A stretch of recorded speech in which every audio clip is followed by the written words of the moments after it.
Welcome back, America. I'm Hugh Hewitt, joined by Senator Tom Cotton, who is the conference chair of the Republican Conference in the United States Senate and the chairman of the Senate Intelligence Committee, and in the front row of today's second inaugural of Donald Trump. Senator Cotton, thank you for making a couple of minutes. I want to ask you about the president's speech and the former president's pardons. First, what did you make of the speech?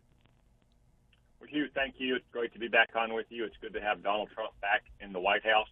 It was a fantastic ceremony. My only regret is that due to the weather, we couldn't have it outside, so have hundreds of thousands of Arkansans and others from across the country to join in what was a wonderful occasion. I thought President Trump's speech was outstanding.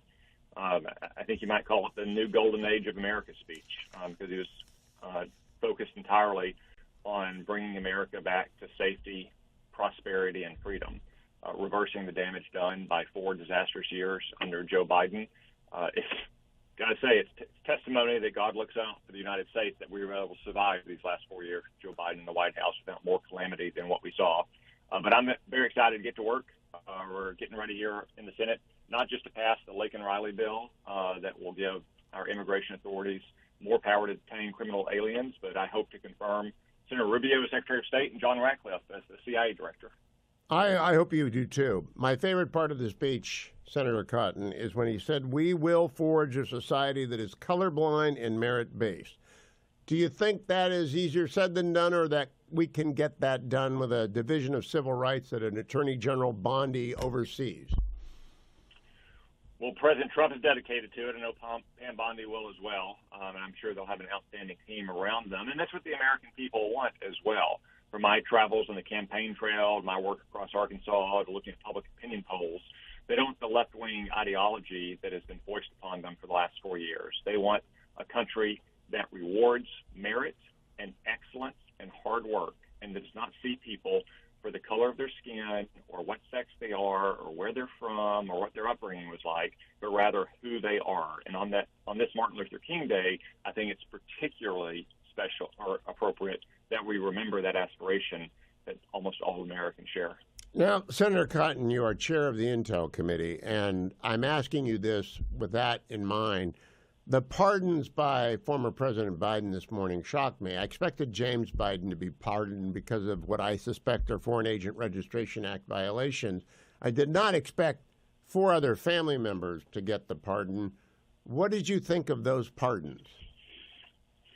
Well, Hugh, the pardons to virtually everyone in Joe Biden's family, when combined with the pardon of Hunter Biden last month, I think simply confirm what so many on the right have said for more than 5 years now when referring to the Biden crime family.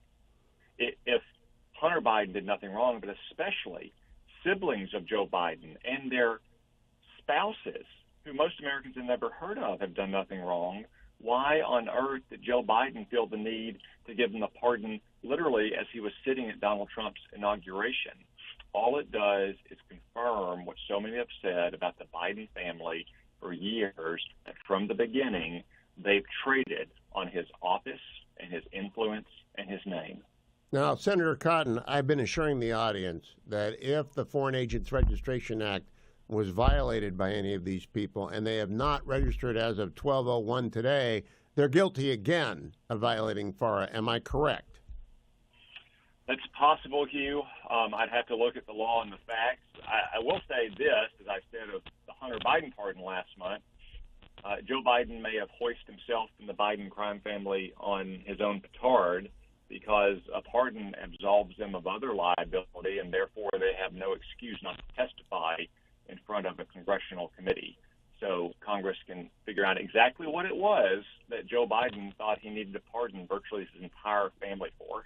Now, I would like those hearings to go on in the Intel Committee under secrecy so that we do not know if there has been a compromise, what the compromise is. Will you be conducting those hearings, or will Judiciary? Yeah, I think in most cases it would probably be Judiciary, or in the House. I think they've set up a select committee for some of these matters on the weaponization of government against the Biden administration's political foes, and also on the January 6th committee itself.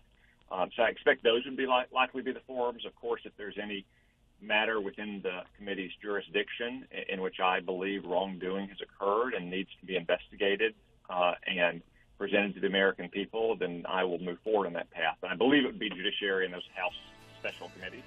Senator Tom Cotton, thank you.